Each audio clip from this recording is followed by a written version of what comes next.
In the heart of Zimbabwe, KUKWE, President Emmerson Mnangagwa's hometown, is facing an unprecedented crisis. The city, known for its rich gold deposits, is now suffering from a dangerous and illegal exploitation of its resources. Welcome back to Zim News Live YTS, where I give you latest updates about what's transpiring in Zimbabwe. Before I go any further, don't forget to like, subscribe, and turn on the notification bell so that you don't miss any updates from our channel. A network of illicit mining activities is causing significant distress.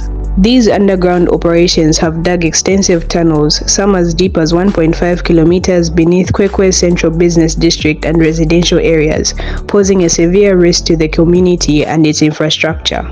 The illegal miners, driven by the soaring prices of gold, often target the support pillars within these underground passages.